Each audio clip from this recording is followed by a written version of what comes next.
And, you know, it's that time of year where the kids are getting out of school. If they haven't already, summer's almost here. Vacation plans are starting to happen. So we're going to start the show this morning with a fun and artful way to kick off the season. The Denver Arts Festival hosts 150 Colorado and national fine artists in multiple mediums. Add in some live music and you have, well, a really fun experience in Conservatory Green. Director Jim DeLutis is here with more. Jim, how are you? It's so good to see you. Good to be back. Well, here we are. Yes. It's once again happening, the Denver Arts Festival. How has this festival grown over the years? You know, the size of it has pretty much been the same through the years, but one of the things with our new location when we moved out to Conservatory Green was that we have the ability to have music and other things that we have the room for. So that expanded the show. We still have about the same number of artists, but more things to do. That sounds like a lot of fun. I love when people throw in some live music or just music into the mix because it brightens things so much. Now, what are you excited about most this particular year? Anything different? Anything new? More the same. We just, again, we get the live music, as you said, was important to it. And that's the nice part about the location is the stage is sort of in the center of the park and the art is around that park. And so the music's going on. You can still walk and see the artwork while you're listening to the music instead of having, a lot of times they say, well, 2 blocks away is the performance and you have to leave the art show to go do that. So it's nice to be able to keep people engaged in the art while they have some nice music going in the background. Everything is there and everybody's taking in the atmosphere around them. Well, tell me about the artists that will be showing this year, the lineup and why you think they're so talented and just such a big part of this event. Well, they have to get through the process. I mean, we have 250 to 300 artists that apply. We only have 150 spots. Okay. And so the jurors pick the best of the best in there. And the other nice part about the show is, and it's always been this from the beginning, is the show was created to showcase Colorado artists. And so this year, 2/3 of the show is Colorado and 1/3 is national artists.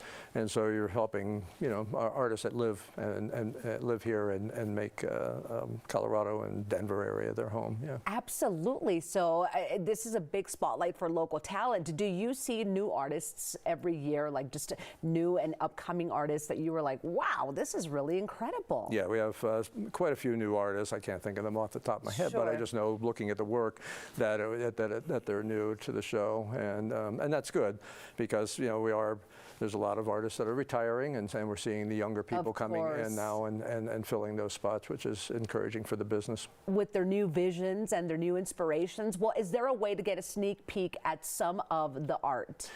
You can see all of the artists on the website at denverartsfestival.com, and you'll see them broken into their different categories of 2D or sculpture or jewelry, etc. And you can go through all of them, and it'll tell you the booth number that they're at. So if you're doing that, you can say, well, I want to see this person, mark that booth number down, and then you can go right to their booth. I think that's really cool because now you know exactly where you want to go, who you're interested in seeing because you've kind of had that sneak peek. So that's huge. Yeah. Okay, what about prices? When does it kick off? What do we need to know? Well, it opens Saturday at 10 o'clock. It goes 10 to 6 on Saturday, 10 to 5 on Sunday. And artwork-wise and prices, there's probably things in $20, $30, and there's probably things that are $10,000 plus. And so but there's a range for everyone. There's a range for everyone, which is something we try to do and try to keep the balance in the show so people don't go through going, ooh, I can't touch any of this stuff. Yeah, it's pretty accessible. And so, and again, you'd be able to, pre-shop the artists online. Online, okay. And when you were talking about kids are getting out of school, we also have an area where kids can create their own painting. And they get to take that home with them, and that's free. And speaking of free, it's free admission, music's free, and the parking. Can't usually say something is in Denver. Yeah. You can't pay for parking anywhere around the show. It's all free. I love that. That right there in itself is a big plus. Okay, the venue, Conservatory Park, tell me about what that's been like, making the change to this venue and how it's really just elevated the entire experience. It's been great because we went from being on grass in our previous location, that when it rained like it did this past few weeks, we were ankle deep in mud. everything is on pavement. And so it's easy for people to get around. It's also easier, and we've always had a problem with people in wheelchairs, et cetera, when we were in the mud. And here we are, you know, everything's level and paved.